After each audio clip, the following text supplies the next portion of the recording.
In all the ages of Thrax's reign, only two strangers have ever been known to come to duviri. One was the monk Teshin, who fell from the sky into the lake on the island we now call Hermit's Landing. Seemingly lifeless, he was dragged ashore by Mathila, who nursed his return to health. I have never known a constitution to match his, yet, unlike us, he has deteriorated with the passing of time. The other stranger came far earlier in Thrax's reign, before even the bleeding earth. The stranger had haunted eyes and a downcast mien, and spoke of the wall and the worlds beyond. He wore his hair like looped snakes, and his voice carried an accent unlike any in duviri. With the king's permission, he constructed a great laboratory of light-smoking mirrors and void lanthorns, which he claimed was the match of one he had once owned in a former life. The island where it stood was known as Scholar's Landing. Knock, knock. Now, who would be knocking all the way out here?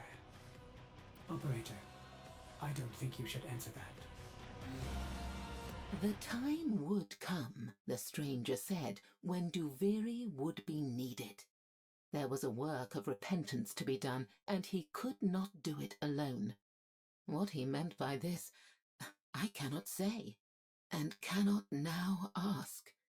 For Scholar's Landing vanished overnight. But I shall watch, and wait, and hope. The island of Manipura was duviri's vineyard. The Calaventi merchant sisterhood had villas there. Their tenant farmers raised succulent grapes to be turned into wine, which was taken as a tribute to be shared among the Dax.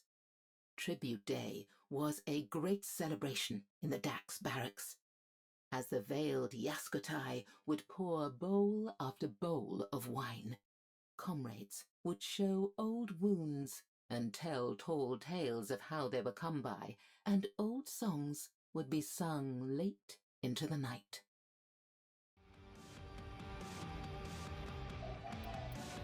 The Calaventi were proud. They considered themselves reflections of the true Orokin, and though they bent the knee to Thrax, they did not respect him. With his changeable moods and his short stature, Thrax was, they whispered, merely an upstart, an imitator. It was the servants who alerted Thrax to their master's insolence. If they expected to be rewarded for this, oh well, more fool them. Yeah, Eleanor?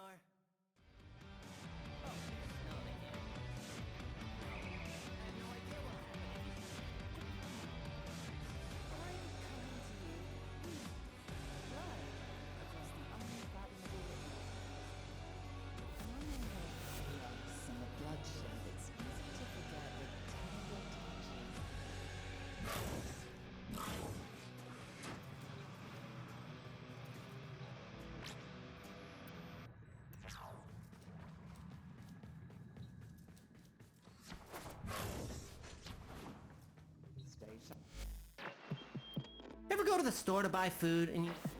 Time for a word from our sponsor. An absurdly unhealthy amount of caffeine.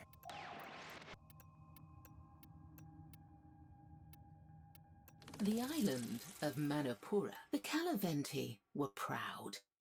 They considered the island of Manipura was duviri's vineyard. The Calaventi merchant sisterhood had villas there. Their tenant farmers raised succulent grapes to be turned into wine, which was taken as a tribute to be shared among the Dax. tribute day was a great celebration in the Dax barracks, as the veiled Yaskotai would pour bowl after bowl of wine. Comrades would show old wounds and tell tall tales of how they were come by, and old songs would be sung late into the night. The Calaventi were proud. They considered themselves reflections of the true Orokin, and though they bent the knee to Thrax, they did not respect him. With his changeable moods and his short stature, Thrax was, they whispered, merely an upstart, an imitator. It was the servants who alerted Thrax to their master's insolence. If they expected to be rewarded for this, oh, well, more fool them. A terrible Orroworm was sent to, and I quote, trample the Calaventi sisterhood as they trample their grapes. With no warning, the Orroworm burst through the island from beneath, shattering it to fragments. If the Dax of Duviri resent the loss of their wine tribute, they know better than to speak of it.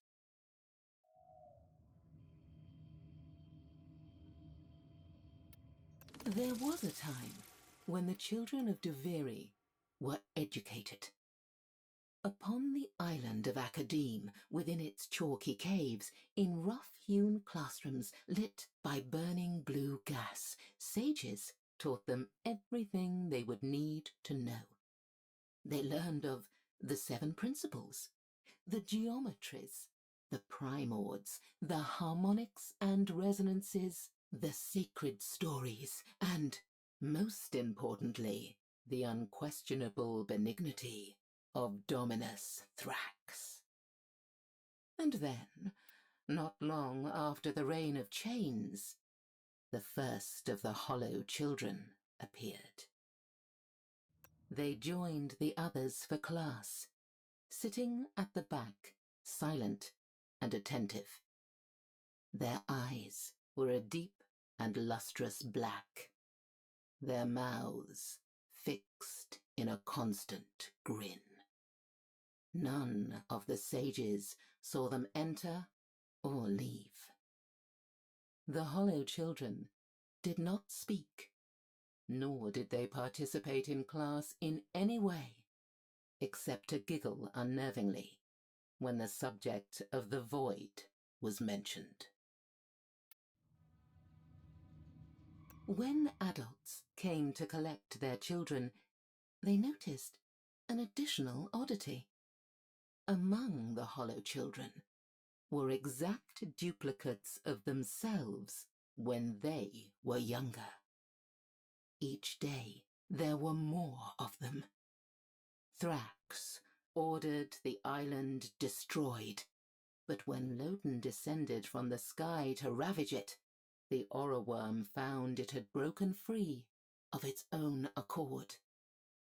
Thrax did not give the order to pursue.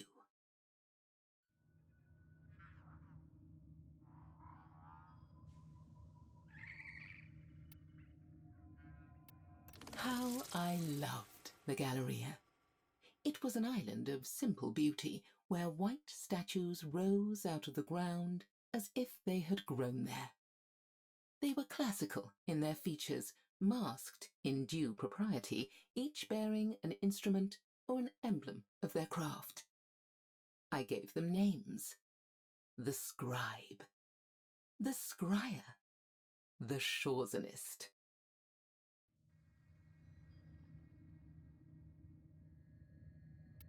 On days when the mist of Thrax's sorrow hung among the marble columns, a sober chill seemed to drape the Galleria. One could not wish for a better spot to cool a burning head. This kingdom is often mad, but this was a space for sanity. That peace was shattered one morning as I drove my carriage there.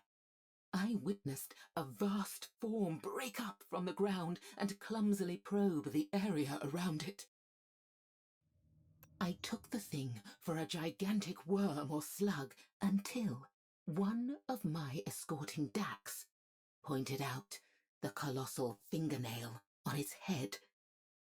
We turned on our heel and made for the palace, where I gave Dominus Thrax the best account I could of what I had seen.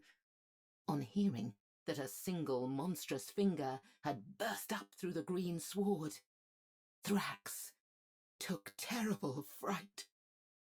Despite my entreaties, he sacrificed the entire island before any more of the entity could emerge.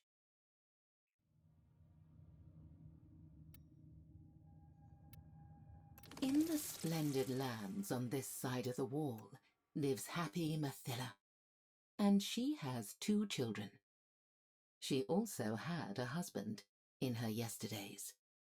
When I have attempted to talk to her about him, she has simply frozen, like a rat before a snake. His name was Garmy, and he was keeper of the Seraglass Lighthouse on Watcher's Island. The lighthouse served no true purpose, yet he kept its lamp burning, beaming out into the void as if to call travellers home.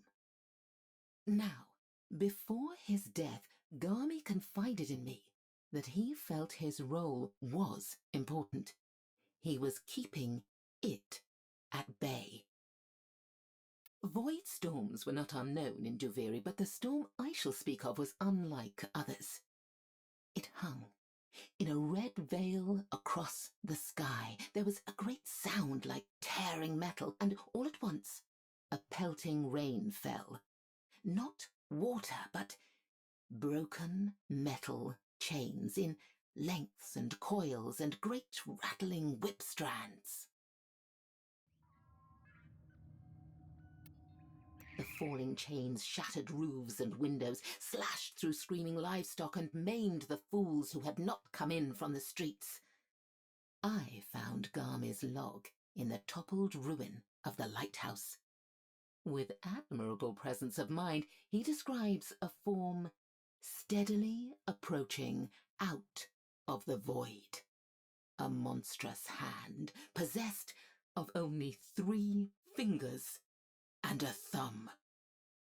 With the lighthouse gone, Watcher's Island crumbled, and was gone too within 3 spirals. Garmy has no grave nor memorial, as if he had never lived. But I remember, and so I record.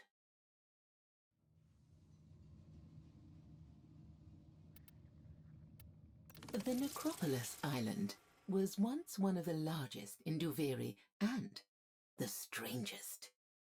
It appeared to be a sprawling burial ground littered with gravestones, wooden crosses, sarcophagi, and ornate tombs. But those who broke into these places found that there were no bodies to loot. Not a cadaver.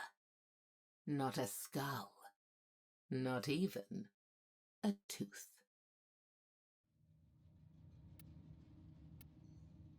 Instead, each coffin contained a simulacrum of the human form in various stages of decay.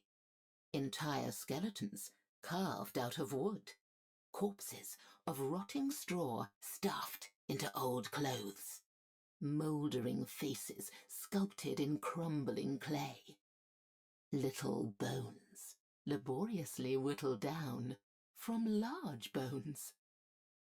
I have never been able to make any sense of it. The doll mausoleum did not even attempt to imitate an authentic burial structure. It was built to far too small a scale. The cavities within it were tiny, each one holding a coffin that contained a miniature human figure. These were of all genders, often with brightly coloured hair, all wearing odd one-piece hooded suits of black leather. Thrax was known to visit the mausoleum alone. I do not know what he did there. Now, the place is lost to the void. A mystery that shall remain so forever. Isn't that maddening?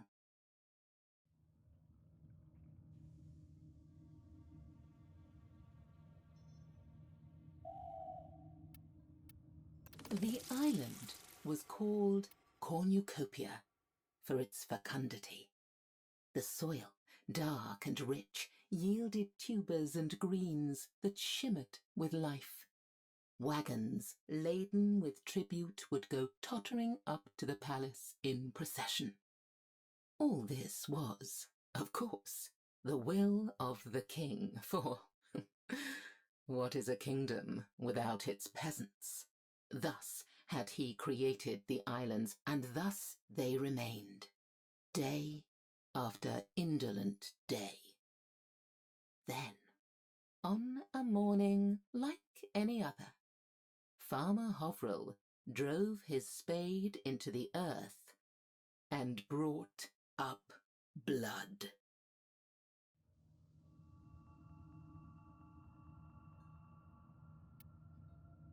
Blood welled up from the gash like crimson oil. As Hovrill looked on, stupefied, the rivulet reached the road and began to pool.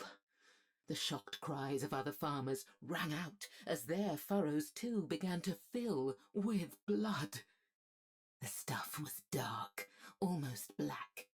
It had a heavy metallic odor suffused with grave spices. One venturesome soul tasted it. His eyes instantly became pitch orbs, his voice a smoky whisper.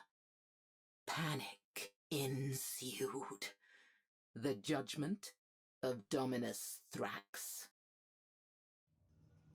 The Dax came swiftly, the roads were barricaded, and Cornucopia was isolated from duviri.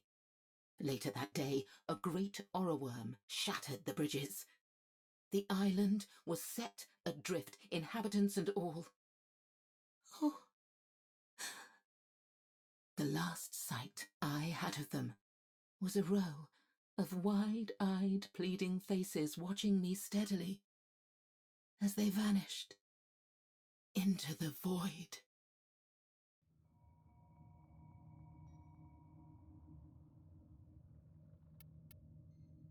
For Lake Verula to be lost and forgotten is a lasting bitterness to me. There was a time when it was duviri's festival spot. On the anniversary of Thrax's coronation, the citizenry would build ceremonial floating islands. On these, they would drift, sing, play music, and light fragrant lanterns in honor of Thrax.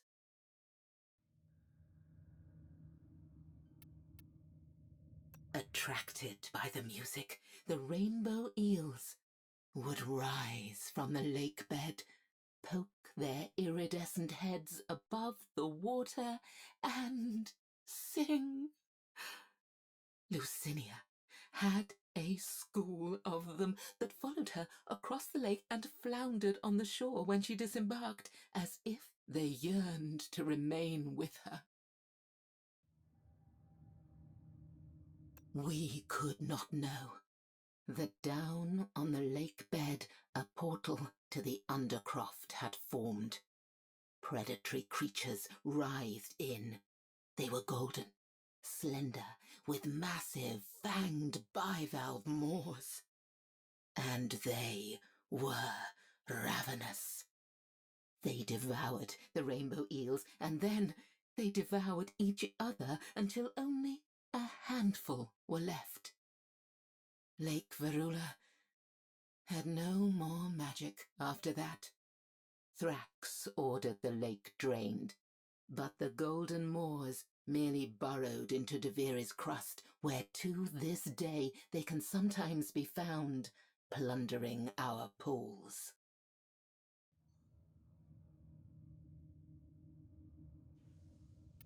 I am naturally curious. I can hardly help it. And so, I set this down for any that follow in my footsteps who wonder, as I have, about our home. Today, Duviri is a mere scattering of islands, set about the palace as if they had spilled forth from it. But in the dawning time when the kingdom was new, it was a kingdom worthy of the name.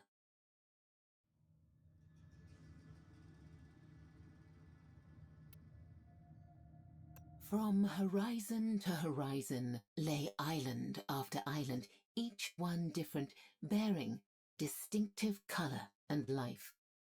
I have flown on Caithback until the Ark Harbour was lost to sight, and then on again, and have been unable to number the lands over which I flew. Every one of them raised its banners to Thrax.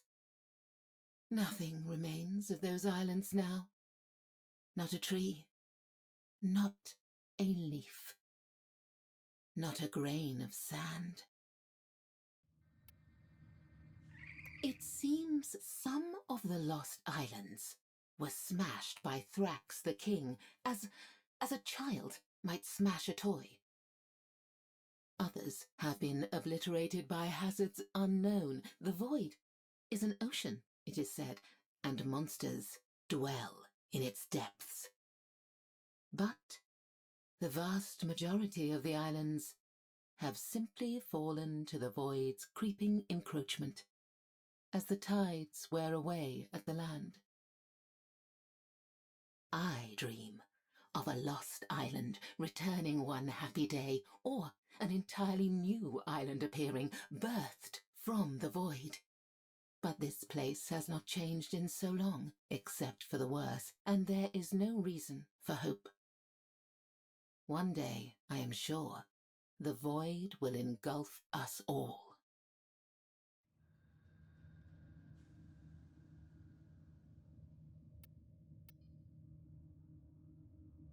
When duviri came into being, there were many islands whose contents were, to put it bluntly, horrific. The execution cyst, the golden hive, the inversion tree, Stitcher's Gulch and the Bountiful Swamp were all notorious, but each met a natural end, engulfed by the void. Lorne was exiled deliberately.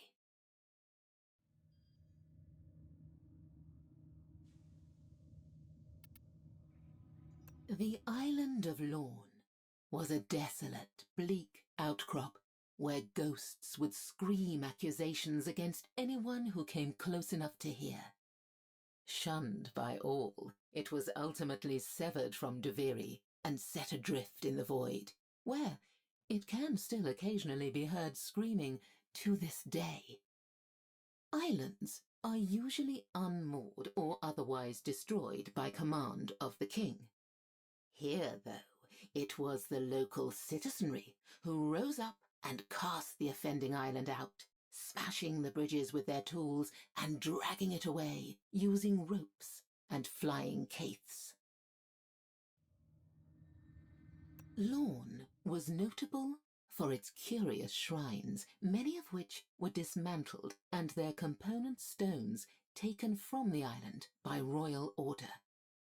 One comes across them occasionally, and it is possible, though not advisable, to reassemble them.